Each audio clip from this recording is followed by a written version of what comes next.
Baik, Assalamualaikum dan salam satu Malaysia. Saudara, paparan utama Nasional 8 23 November beri peluang golongan muda barisi kepimpinan parti.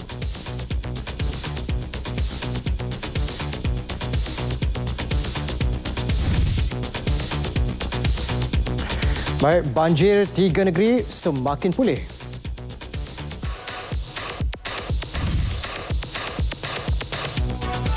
Dan nelayan ditahan di perairan Indonesia bukan rakyat Malaysia. Semua ini dan banyak lagi bersama saya dan Rashikin Abdul Rahman dalam Nasional 8.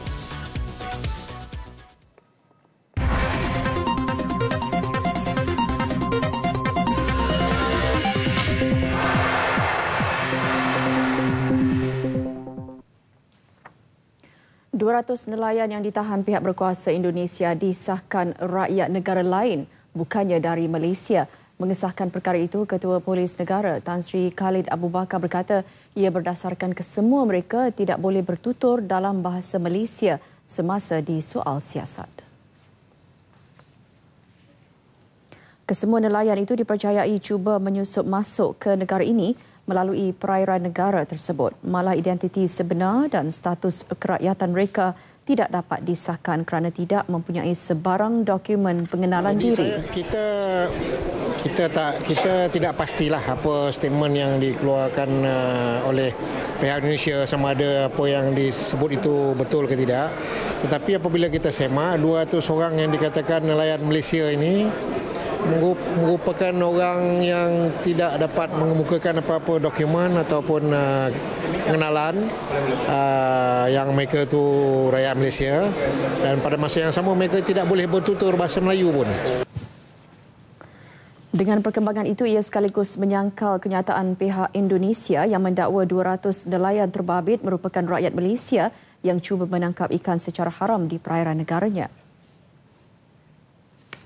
Dalam pada itu, Tan Sri Khalid juga menolak dakwaan wujudnya sindiket penerokan tanah baharu oleh pendatang asing tanpa izin parti di Tanah Tinggi Cameron Highlands. Siasatan yang dilakukan pihak polis setakat ini mendapati kebanyakan parti yang ditahan tidak mempunyai dokumen perjalanan yang sah. Tambah beliau, Polis Diraja Malaysia PDRM dengan kerjasama Angkatan Tentera Malaysia ATM telah pun menahan 40 parti dalam operasi yang dijalankan di sekitar Cameron Highlands. Kita dah memulakan operasi malam tadi sehingga pagi ini, dan ia meliputi 4 sektor yang dikatakan diterokai itulah ya. Dan hasilnya kita tidak mengesan apa-apa juga penerokaan ataupun clearing work, tetapi kita menangkap 40 orang parti sehingga pagi tadi. Yang berbahagia, Tan Sri Khalid bercakap kepada media selepas menghadiri Karnival 60 tahun Lembaga Penapis Filem Malaysia Kementerian Dalam Negeri di Putrajaya.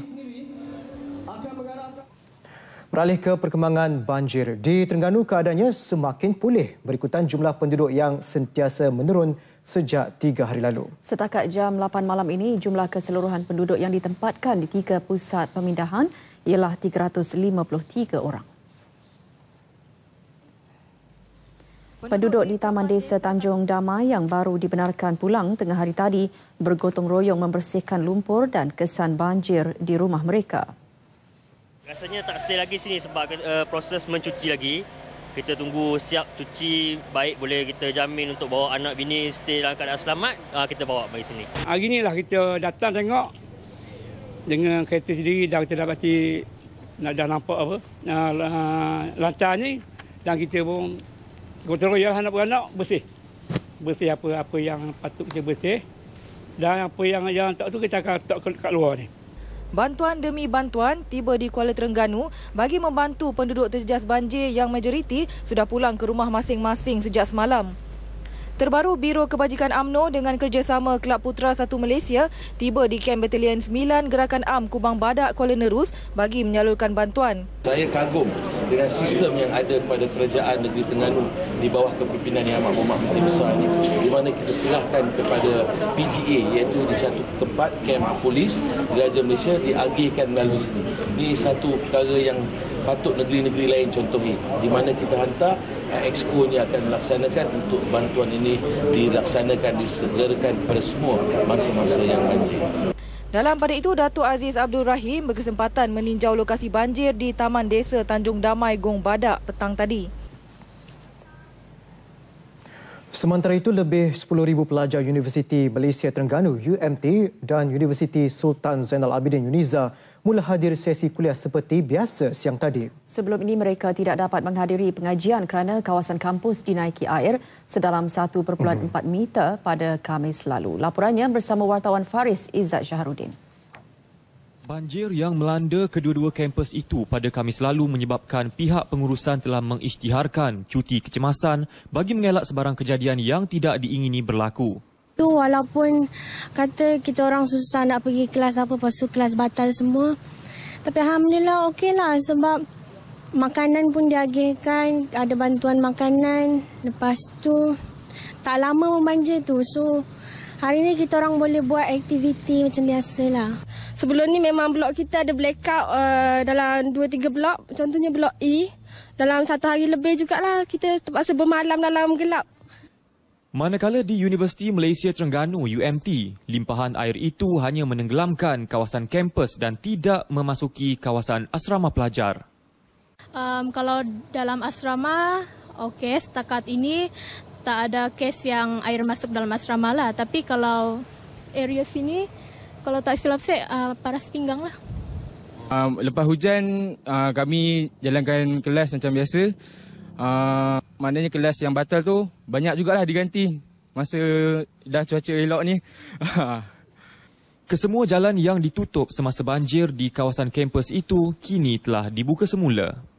Baik, hasil tinjauan kami ini mendapati Universiti Malaysia Terengganu dan Universiti Sultan Zainal Abidin UNIZA telah pun kembali pulih seperti sedia kala berikutan paras air yang telah pun turun sepenuhnya dan para pelajar telah pun kembali semula ke kuliah masing-masing untuk sesi pembelajaran. Saya Muhammad Farizat Syahrudin, Skuad Alpha, RTM.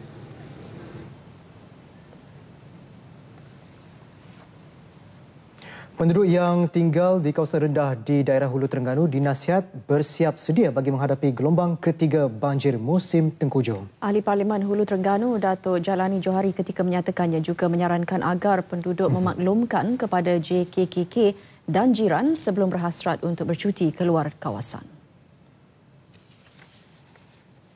Yalah, sewaktu ni sekarang dah cuti sekolah dah bermula. Jadi kalau kebetulan kita bercuti di luar kawasan, sering kalilah kita hubungi JKK kampung ataupun jiran kita maklumkan kalau kita nak keluar. Kerana sekurang-kurangnya sekiranya berlaku banjir sewaktu ketiadaan kita, mereka dapat maklum terus kepada kita dan barang-barang kita insya-Allah mungkin terselamat. Datuk Jailani yang juga Timbalan Menteri Komunikasi dan Multimedia memberitahu media di Hulu Terengganu selepas melawat penduduk terjejas banjir di Kampung Bukit Kolam Ajil. Bagi penduduk terlibat, mereka sentiasa mematuhi arahan pihak berkuasa sekiranya diarah berpindah. Pindah semalam aja. Pindah start pukul 7. Kira esokkan pula pukul 3 balik mula sini. Pindah mana? Pindah Balai Raya Bukit Kolam. Sebalik tu memang air dia lagi lah. Air dalam sekat peti. Lepas tu dia naik balik. Malam tu esokkan pula baru suruh. Betul lah. Sebab sini lubuk air lah kira. Maknanya orang depan tu tak tergelam lagi. Saya tergelam dah sini. Baik gitu lah. Maknanya saya dalam bulan 10 tu memang bersiap sedia semua lah. Tiap-tiap tahun lah. Ibarat gitu lah. Tiap-tiap tahun rumah kedua saya Balai Raya.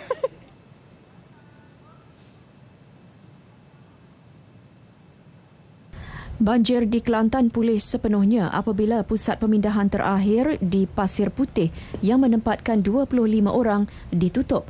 Menurut portal rasmi Kerajaan Negeri, jumlah berkenaan yang membabitkan 5 keluarga di Sekolah Kebangsaan Wakaf Raja telah dibenarkan pulang ke rumah masing-masing. Keadaan cuaca di Kelantan pada keseluruhannya cerah hari ini. Ini pula perkembangan banjir di Perlis. Beberapa kawasan di sekitar negeri ini kembali ditenggelami air yang menyebabkan beberapa laluan terputus hubungan. Tinjauan skuad Alpha RTM Perlis mendapati air meningkat secara mendadak dan arus bergerak laju. Antara kawasan terlibat ialah Kubang Gajah, Mata Air, Tambun Tulang, Gial dan sekitar Arau. Selain itu, hujan lebat beserta petir juga turut menyumbang peningkatan air di kawasan itu. Menurut kenyataan Majlis Keselamatan Negara Perlis, sehingga pukul 7 tadi, sebanyak 7 pusat pemindahan masih lagi dibuka. Ia menempatkan 152 mangsa dari 39 buah keluarga yang berada di kawasan Padang Besar. Di Kedah, sehingga pukul 6 petang tadi, hanya 18 penduduk yang masih terjejas banjir. Mengikut portal banjir Majlis Keselamatan Negara MKN, hanya satu sahaja lagi pusat pemindahan banjir yang masih beroperasi di Kubang Pasu bagi menempatkan 18 orang dari 5 buah keluarga. Kementerian Kesihatan mengesahkan jumlah mangsa yang terlibat dalam kejadian letupan lombong arang batu di Selantik Pantu Sri Aman, Sarawak adalah seramai 33 orang. 3 darinya disahkan meninggal dunia, manakala 30 lagi mangsa menerima rawatan lanjut di Hospital Sri Aman dan Hospital Umum Sarawak. Ketua Pengarah Kesihatan Datuk Dr. Nur Hisham Abdullah dalam satu kenyataan berkata, dari jumlah tersebut, seramai 4 mangsa dimasukkan ke Hospital Sri Aman, manakala 26 mangsa lagi dimasukkan ke Hospital Umum Sarawak. Manakala maklumat mangsa yang selebihnya masih lagi belum diketahui. KKM katanya akan memberikan perkhidmatan yang terbaik kepada mangsa-mangsa kejadian tersebut. Peralatan perubatan tambahan termasuk 14 set alat bantuan pernafasan dari negeri Sabah dan Selangor telah diuruskan bagi penghantarannya secepat mungkin ke Sarawak. Kemudahan bagi mangsa yang memerlukan unit rawatan api juga disediakan. Manakala perkhidmatan pembedahan elektif di hospital tersebut juga telah ditunda bagi memberi keutamaan sekiranya terdapat mangsa yang memerlukan pembedahan segera. Sekiranya terdapat keperluan pasukan perubatan tambahan termasuk tenaga pakar, KKM telah bersedia untuk menggerakkannya sama ada dari negeri Sabah maupun dari Semenanjung. Sementara itu, 11 orang mangsa letupan dalam terowong lombong arang batu itu masih berada dalam keadaan kritikal di Hospital Umum Sarawak HUS. Mereka menghadapi kesukaran bernafas dan terpaksa menggunakan alat bantuan pernafasan. Seorang petugas HUS berkata mereka yang stabil itu ditempatkan di unit rawatan rapi, sementara 6 yang lain di ward kuning dan seorang di ward hijau.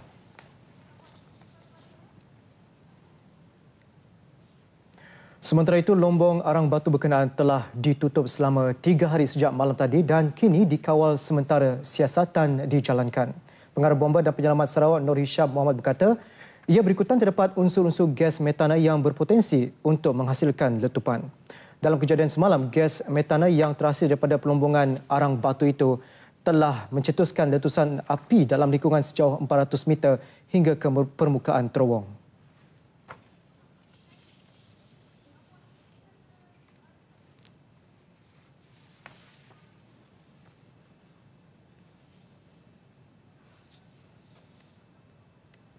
Haba tu yang menyebabkan dia orang tu teruk. Dan kalau kita tengok gas metan ni lah gas yang lebih ringan daripada udara. Jadi dia memenuhi ruang atas dulu. Jadi kalau logiknya ruang atas tu lebih tinggi dia punya concentration itu, dia punya kelikatan itu berbanding dengan bawah. Jadi menyebabkan kalau kita tengok semua dia orang muka teruk kan.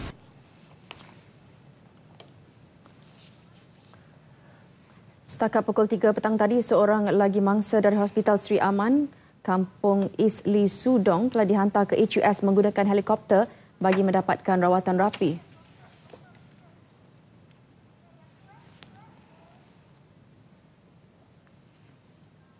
Baik, sementara itu, pihak polis telah mengenal pasti identiti 3 mangsa yang maut dalam insiden itu. Mereka dikenali sebagai Pak Chung Hyok, 29 tahun, warga Korea Utara, warga Myanmar Tun Tun Win, 36 tahun dan warga Indonesia yang hanya dikenali sebagai Kardianto, 38 tahun.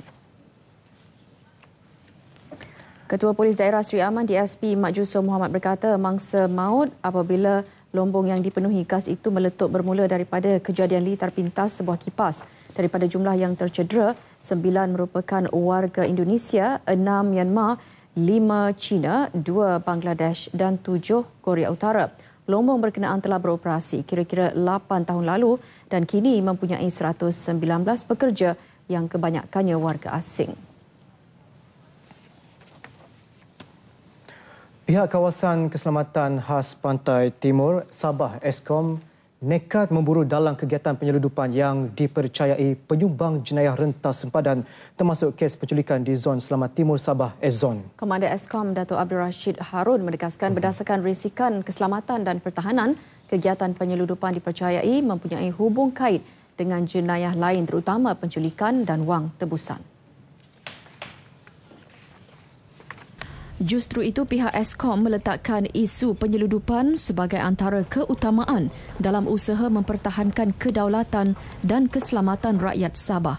Beliau berkata demikian ketika menyampaikan taklimat keselamatan sempena lawatan kerja Ketua Pengarah Unit Penyelarasan Pelaksanaan ICU Jabatan Perdana Menteri Tan Sri Shukri Saleh dan rombongan ke Ibu Pejabat Eskom Lahad Datu. Mengenai operasi bersepadu, Dato' Abdul Rashid menjelaskan Eskom berjaya menyelaras 31 ops gasak sejak November tahun lepas yang menyaksikan 2,206 individu ditahan kerana tidak memiliki dokumen perjalanan sah. Daripada jumlah itu, 1,452 adalah lelaki dewasa, 369 perempuan dewasa, 171 kanak-kanak lelaki dan 215 kanak-kanak perempuan. Seramai 6,155 individu diperiksa sepanjang tempoh itu yang tertumpu di kawasan penempatan kampung air dan pusat-pusat peranginan.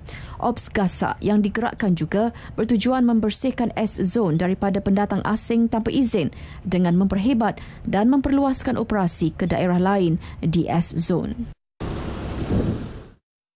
Dalam mendepani cabaran semasa orang-orang Melayu hari ini terjebak dalam keresahan tentang isu kelangsungan UMNO, masa depan orang Melayu, Islam dan lain-lain yang berkaitan. Namun segala keresahan itu, kata Presiden UMNO Datuk Seri Najib Tun Razak, tetap dihadapi orang Melayu dengan penuh yakin dan tabah. Untuk itu, Perdana Menteri mahu orang Melayu tidak gusar dan mahu mereka terus yakin terhadap UMNO. Menurut Datuk Seri Najib, kewajaran untuk melakukan tindakan drastik bagi mengatasi segala kelemahan yang dihadapi UMNO dan orang Melayu hari ini. Beliau juga memberi jaminan kepentingan masa depan orang Melayu tetap menjadi asas perjuangan parti itu.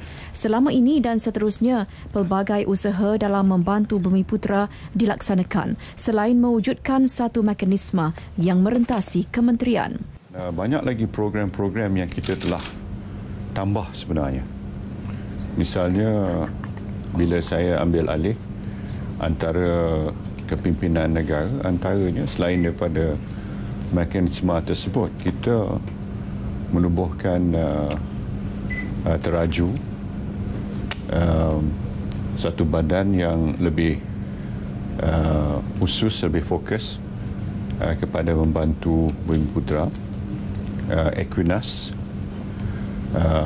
Equinas telah berjaya menambah nilai equity Bumiputera. Angka terkini 3.6 bilion ialah hasil tambahan equity ikut pada nilai pasaran yang bertambah pada Bumiputera. Kerajaan juga menambah peruntukan kepada tabung ekonomi Kumpulan Usaha Niaga Tekun dan Amanah Ikhtiar Malaysia dan beberapa program tambahan seperti dasar carve-out. Mana-mana syarikat Bumiputera yang berpotensi untuk maju dan memenuhi syarat-syarat tertentu akan diberi peluang dari segi saham dan pengurusan. Misalnya, dalam projek MRT, sebanyak 47% daripada nilai setakat ini diberikan kepada syarikat-syarikat Bumiputera. Selain itu, skim Jejak Jaya Bumiputera dengan syarikat-syarikat yang mahu disenaraikan di Bursa Malaysia. Syarikat milik kerajaan GLC diwajibkan menjadikan agenda membantu Bumiputera sebagai salah satu daripada KPI. Program yang saya amat minati adalah satu program khusus yang kita sedang jalankan melalui Yayasan Peneraju Pendidikan Bumiputera, di mana kita nak convert mereka yang lulus dalam bidang economics atau finance, Bachelor of Finance ataupun Bachelor of Accountancy untuk menjadi accountant yang bertauliah ataupun professional accountant. Pada masa kini, hanya cuma 8% saja accountant Bumiputera yang bertaraf profesional. maknanya ACCA ke CA ke dan sebagainya. Jadi kita melalui program ni saya harap jumlah tahap 8% ni dapat kita tingkatkan. Datuk Seri Najib berkata demikian dalam wawancara khas dengan Akhbar Mingguan Malaysia sempena Perhimpunan Agung UMNO 2014. Sementara itu, semasa berucap merasmikan Konvensyen UMNO Wilayah Persekutuan siang tadi, Datuk Seri Najib mahu UMNO dilihat sebagai sebuah parti yang inklusif dan moden dengan memberi peluang kepada golongan muda menyertai barisan kepimpinannya. Bagi menjayakan proses permajaan parti itu, beliau berkata golongan itu perlu diberi panduan dan bimbingan untuk memimpin parti. Datuk Seri Najib berkata beberapa strategi perlu digubal bagi mencari kerangka baharu ke arah memperkukuh parti. Bagaimanapun, tegas beliau, UMNO perlu sentiasa positif dalam setiap keterbukaan yang dilakukan bagi mendekati masyarakat, khususnya generasi muda peringkat akar umbi. Justru beberapa program perlu dilaksana sebagai strategi mendekati golongan tersebut di setiap peringkat. Ini sayang pada orang muda. Kita mesti beri laluan pada orang muda. Kita mesti membimbing orang muda. Barulah UMNO ni ada. Dilihat sebagai parti yang moden, progresif dan dinamik. Bukan parti yang kaku lesu. Tak boleh. Parti UMNO mesti dilihat sebagai parti yang moden, dinamik, progresif. Kita tahu nasibnya. Nasib parti Kongres di India baru ni. Terlungkup parti itu. Orang kata terjongkang parti itu. Parti yang menjadi parti pejuang kemerdekaan. Cuma, kalau kita nak teruskan kekuasaan kita, mesti kita lakukan peremajaan pada parti kita. Mesti kita cari kepimpinan yang boleh dianggap sebagai yang ada kemampuan. Datuk Seri Najib juga mahu pemimpin UMNO di semua peringkat mempunyai formula 2K, iaitu knowledge atau ilmu dan kemahiran dalam usaha menarik kembali sokongan masyarakat bandar. Tegasnya, UMNO di bandar bukan sahaja perlu dilihat lebih inklusif, malah mempunyai kredibiliti tersendiri pada masa sama mampu menguasai media baharu bagi menangkis persepsi segelintir masyarakat yang dipengaruhi anasir yang cuba memecah belahkan UMNO. Politik, knowledge dan kemahiran. Sebab bila kita dalam bandar ni, orang pun lebih terpelajar, terdidik. Kita juga, kepimpinan kita ni, mesti juga lebih berkemahiran, lebih terpelajar. Baru kita boleh mempengaruhi mereka yang ada dalam kawasan kita. Kita jadi mangsa persepsi. Politik of perception. Bukan politik of reality. Inilah yang kita nak betulkan. Jadi, UMNO pun kenalah. Ini UMNO kena pandai main social media. UMNO kena buat engagement. UMNO kena jawab. UMNO kena lebih kreatif. Ahli UMNO turut diajak bermuhasabah diri dan melihat punca kemerosotan sokongan serta pengaruh khususnya dalam kalangan penduduk bandar. Golongan mahasiswa Institusi Pengajian Tinggi IPT tempatan bakal diberi peluang berusaha buat julung kalinya pada Perhimpunan Agung UMNO 2014. Sebelum ini, ia hanya membabitkan perwakilan pelajar dari klub-klub UMNO luar negara. Kesempatan itu diberi selaras pindaan Akta Universiti dan College Universiti AUKU yang kini membolehkan mahasiswa dalam negara terlibat dalam politik. Perkara yang kita rasakan pengiktirafan yang besar diberikan oleh parti kepada golongan mahasiswa dalam negara kita. Dahulunya hanya mahasiswa luar negara, kerana mahasiswa luar negara tidak terikat dengan Akta Universiti dan College Universiti, di mana mereka boleh berucap dan mengambil peranan dalam parti politik, tetapi setelah akta itu dipinda beberapa tahun yang lepas, ini kita memberikan peluang yang sama wakil daripada mahasiswa dalam negara juga untuk berucap dalam Perhimpunan Agung nanti. Jelas pengerusi Kelab UMNO Luar Negara Datuk Seri Ahmad Syabri cik lagi, beberapa cadangan yang mewakili golongan muda akan diketengahkan wakil mahasiswa dalam negeri bermula 27 hari bulan ini. Dalam sidang media di luar persidangan kepimpinan Mahasiswa Nasional Pemanas 2.0 di PWTC, Datuk Seri Ahmad Syabri berkata antaranya meliputi kesediaan golongan tersebut memastikan survival UMNO sebagai parti tunjang kerajaan. Dalam persidangan semalam, golongan mahasiswa menegaskan jurang antara mereka dengan kerajaan pimpinan UMNO sekarang harus diatasi segera dan aspek kawalan dan penyebaran maklumat secara digital diberi perhatian. Mereka mahu masyarakat dididik mengenai cara menilai dan menerima serta mengurus sesuatu maklumat. Golongan muda perlu berperanan sebagai pemikir untuk mencorakkan hala tuju lanskap politik masa depan. Pengerusi Biro Pendidikan UMNO Tan Sri Profesor Ibrahim Abu Shah berkata ia dapat membentuk senario politik yang membawa kebaikan kepada masyarakat. Golongan Melayu khususnya diminta mengetepikan ideologi ekstremisme dan lebih memikirkan nasib generasi akan datang. Beliau terus menekankan pentingnya menjaga perpaduan dalaman parti dalam kalangan pemimpin serta di peringkat akar umbi. Thinkers yang berdasarkan kepada fakta-fakta yang sahih, yang berdasarkan ilmu pengetahuan, yang berdasarkan keputusan yang mengikut keadaan suasana semasa dan realiti hari ini. Terdahulu, Tan Sri Profesor Ibrahim merasmikan pembukaan persidangan mahasiswa nasional di PWTC. Persidangan disertai 240 mahasiswa dari dalam dan luar negara. Ia merupakan acara awal yang disusun sebelum Perhimpunan Agung UMNO 2014 bermula. Dalam pada itu, para peserta yang menghadiri persidangan kepimpinan Mahasiswa Nasional 2014 mempunyai pandangan tersendiri mengenai intipati perbincangan. Persidangan memberi ruang dan peluang kepada mereka membawa suara golongan muda sebagai akar umbi komponen parti. Untuk sharing ideas, their ideas. Sebab sekarang Gen Y memanglah kita will be becoming untuk pemimpin di masa hadapan.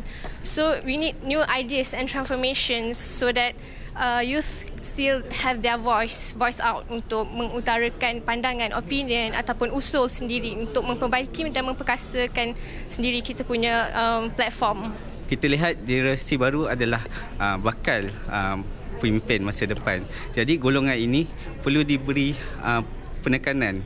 Maksud saya diberikan ruang untuk bercerita, untuk memberikan peluang untuk memberikan pendapat supaya hak-hak mereka di masa akan depan akan terjamin. Medium terbaik kepada kepimpinan mahasiswa yang diberi peluang untuk memberikan pendapat dan juga komen-komen yang boleh membantu khususnya UMNO untuk berubah dan menjadi benteng yang kuat untuk orang Melayu. Jadi ini platform yang cukup bagus untuk kami semua berkumpul bersama untuk membahaskan idea-idea yang berbeza.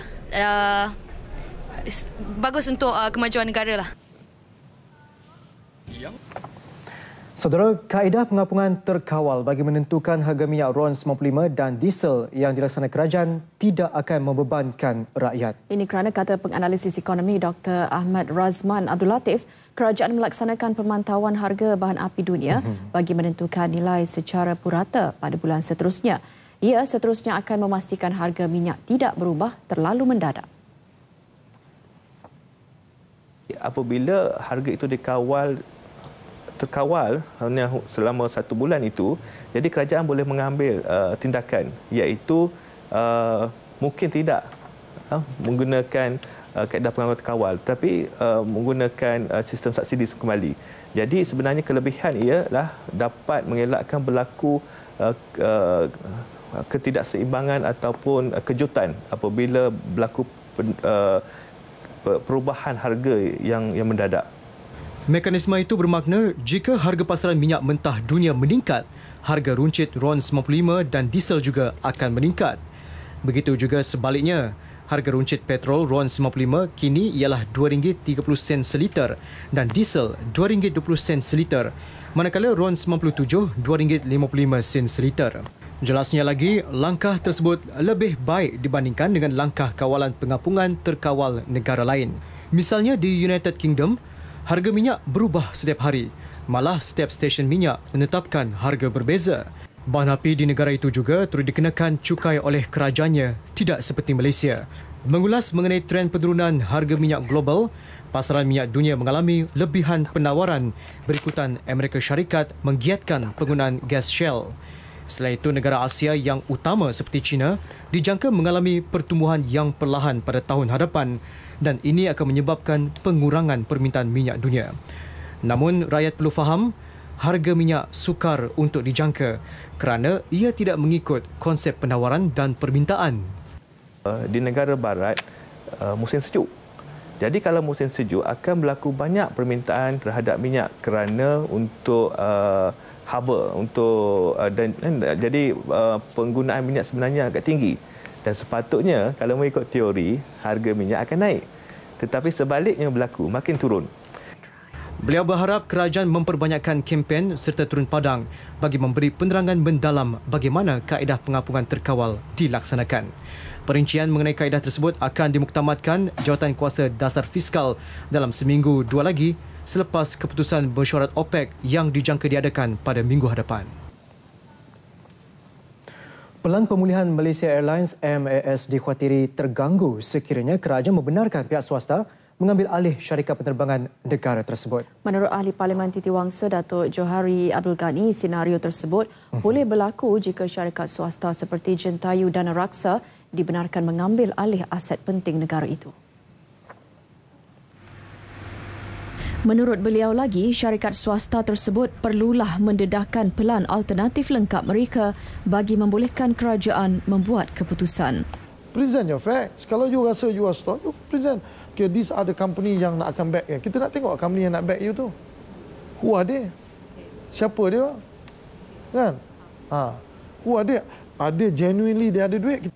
Tokoh perniagaan itu walau bagaimanapun meragui kemampuan syarikat swasta yang mendakwa pelan alternatif mereka melengkapi pelan pemulihan 12 perkara oleh Khazanah Nasional. I want to understand the business model. What make the business model better than what the present management want to do? Okay? Can you tell me who is your backer? How do you raise the money? What is your business plan? What is your concept? How do you address about deteriorating of market shares?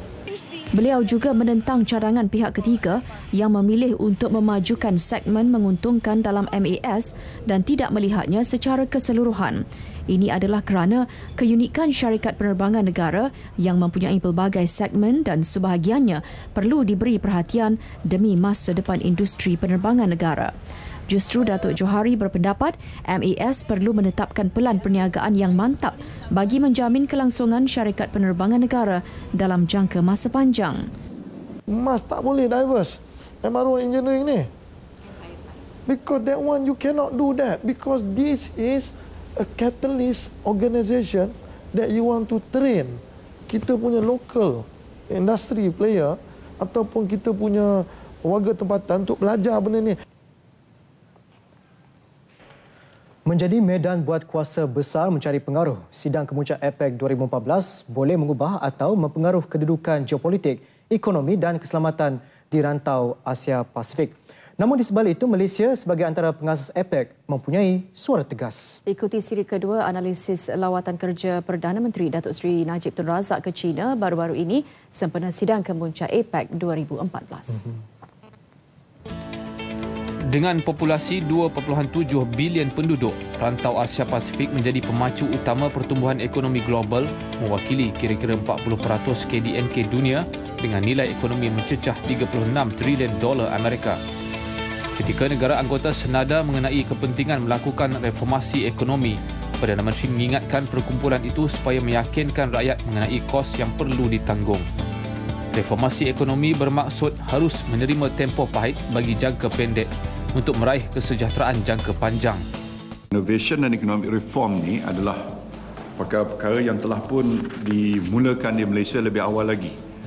Saya kata sejak saya ambil alih sebagai Perdana Menteri, kita telah mula dengan dasar transformasi nasional kita, GTP, ETP dan sebagainya, yang telah menyebabkan ekonomi kita terus berkembang.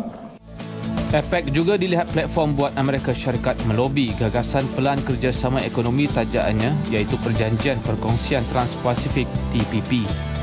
Dan Malaysia antara negara yang dipelawa menyertainya. Dalam mesyuarat TPP di luar sidang kemuncak APEC, Perdana Menteri secara tegas mahu tuntutan Malaysia diambil kira sebelum sebarang perjanjian dimuktamadkan.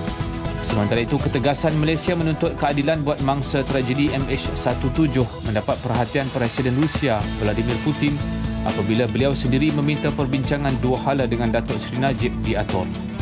The interim report issued by the investigation body conclude that it was not an accident, but it was brought down by high energy object. There was no mayday call and the pilots were very competent pilots. Malaysia mahu meneruskan siasatan dan Presiden Putin menyatakan kesanggupan untuk membantu serta mengenal pasti siapa yang melakukan jenayah. Boleh dirumuskan sidang kemuncak APEC 2014 sebagai berjaya kerana kerjasama dalam kalangan anggotanya terus diperkukuh menerusi 4 paksi deklarasi yang diisytihar pada hari terakhir sidang kemuncak. Kesediaan China untuk menganjurkan sidang kemuncak APEC kali pertama selepas 2001 menunjukkan negara itu sudah sedia menghadapi apa sahaja cabaran yang diamanahkan oleh negara dan rantau Asia Pasifik.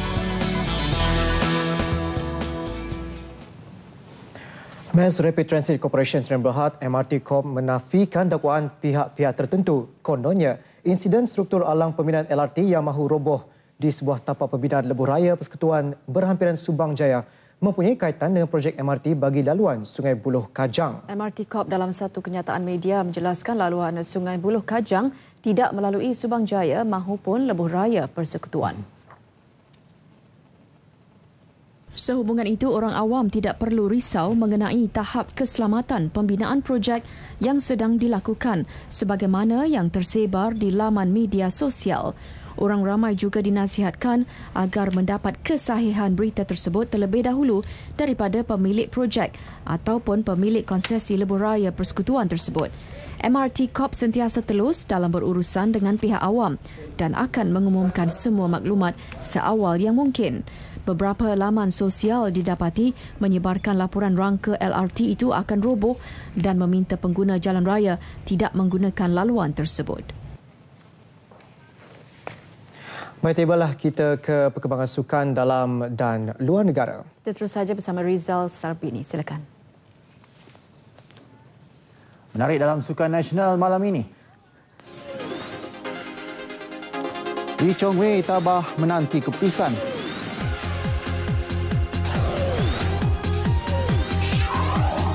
The Red Devils sekian tajam Chelsea terusgah. Nantikannya seketika nanti.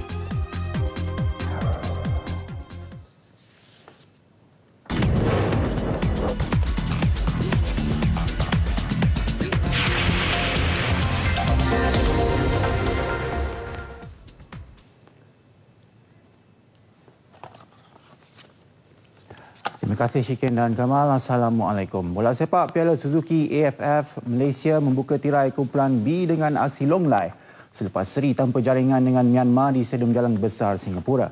Lebih mengecewakan, Malaysia beraksi dengan 10 pemain selepas Gary Steven Robert dibuang padang pada babak pertama perlawanan.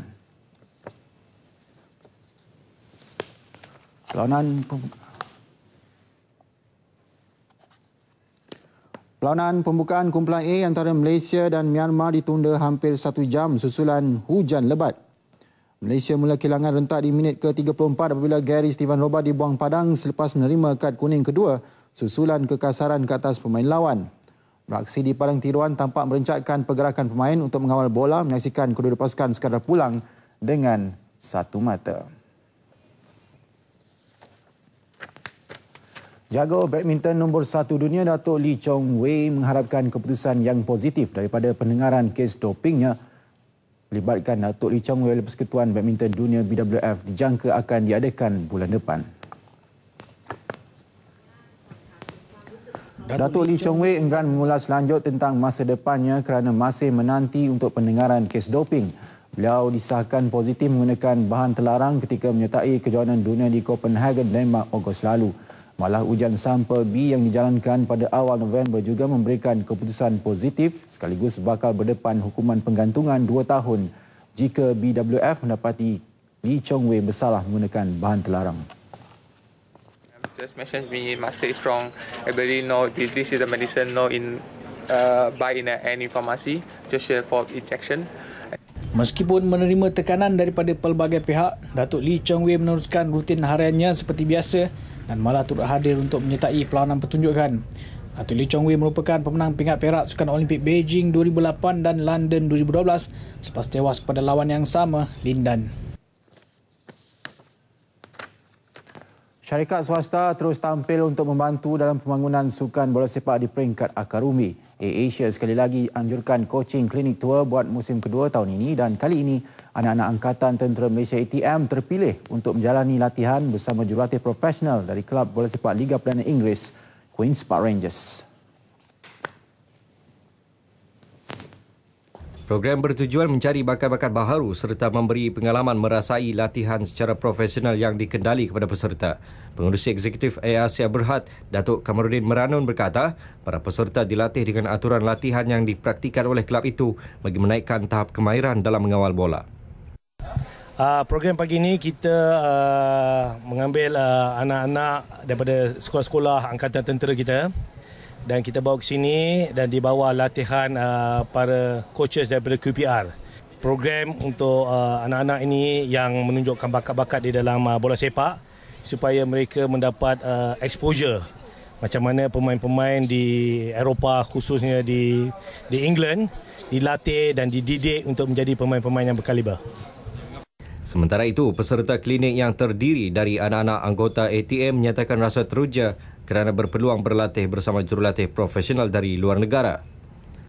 Kami ahli-ahli QPR Coaching Clinic Tour 2014 ramai berapa puluh orang kawan-kawan? 27. Oh, ramai kat sini, ramai dekat Stadium Indef. Setakat ni sangat menyeronokkan dan pengalaman yang sangat menarik bagi kita semua. Saya seronok, bangga. Selama ni saya tak pernah mengalami macam ni lah. Seronok, betul dapat kerja sama, dapat belajar dengan coach luar negara. Jurulatih ini akan menjelajah ke Kota Kinabalu, Sabah pada 25 November untuk siri jelajah seterusnya. Kelab golf Diraja Seri Menanti yang terpinggir hampir 3 tahun kembali ceria apabila driving range yang baru setelah hampir 3 tahun ia ditutup mula dibuka. Kelab golf ini terletak di Bandar Diraja Seri Menanti yang sering menjadi tumpuan pelancong. Setiausaha Kelab Golf Diraja Seri Menanti menjelaskan dengan adanya driving range yang baru itu akan menarik lebih ramai pengunjung khususnya yang meminati sukan golf untuk bermain di kelab itu. Malah secara tidak langsung, kelab golf ini boleh dijadikan sebagai pusat latihan untuk mencungkil, mengasah dan melahirkan pemain-pemain muda yang berpotensi untuk menjadi pemain golf yang berjaya suatu hari nanti.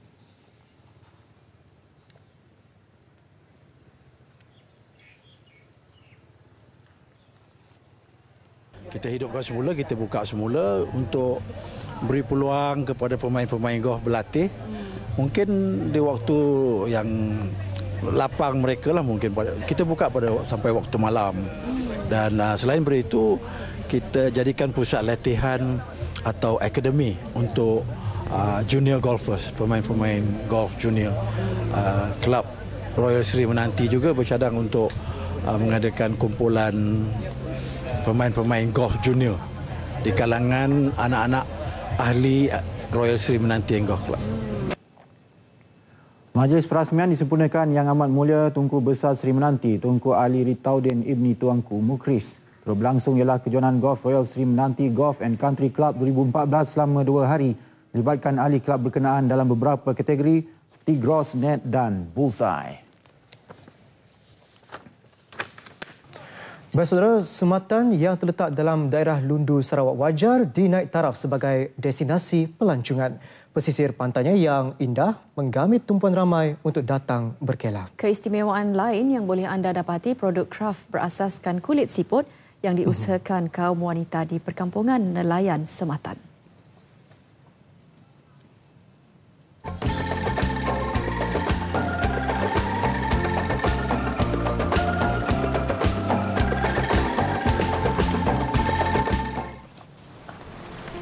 Selain keindahan alam, pesisir pantai Teluk Melano Sematan juga dilimpahi pelbagai jenis cengkerang siput. Ini membuka mata penduduk sekitar khususnya kaum wanita menjadikan sumber laut itu sebagai sumber pendapatan. Kampung Siruk Melayu, Kampung Tanah Hitam antara perkampungan nelayan di Sematan yang cukup popular dengan hasil produk kulit siput. Ana Saili menceburi perusahaan kulit siput sejak penghujung tahun 60-an. Ketika itu hasil karangannya lebih bertumpu pada tirai pintu dan kalungan kulit siput. Sekitar tahun 80-an, ciptaan Ana beralih kepada lampu gantung dan loceng angin. Ternyata sambutan pembeli amat menggalakkan. Demi memastikan hasil kerja tangannya mampu bertahan sehingga 10 tahun, hanya kulit siput berkualiti digunakan. Antara jenis siput yang menjadi pilihan atau disebut koyong mengikut dialek tempatan ialah koyong hidup, koyong terendak besar dan koyong siuk. Agar produknya sentiasa menampilkan pembaharuan, Ana banyak menerima bimbingan kraftangan Malaysia. Selain Ana, Dayang Susita Awang Magdali juga menceburi perusahaan yang sama. Bezanya, produk kulit siput yang dihasilkannya mengikut cita rasa pelanggan. Macam tirai ni dah lama kan, perlu ada pembaharuan lah. Pelanggannya kita kena sasar lah, dari kanak-kanak, remaja apa yang dia nak, macam dia orang bagi hadiah dengan kawan-kawan. Yang tua, kalau yang tua suka yang macam ni lah. Paling mendapat permintaan kanak-kanak produk berupa patung beruang, manakala hiasan dinding daripada kulit siput lebih diminati pelancong luar. Sungguh pun ada yang beranggapan hiasan kulit siput hanya produk murahan, namun bagi Dayang, ia membangkitkan semangatnya untuk menghasilkan yang terbaik. Dan ini petua untuk mengekalkan keindahan produk kulit siput. Cara cuci dia, kita rendam dalam semalaman dengan air sabun tu, air pencuci baju tu. Esok hari cuci balik, angkat cantik balik.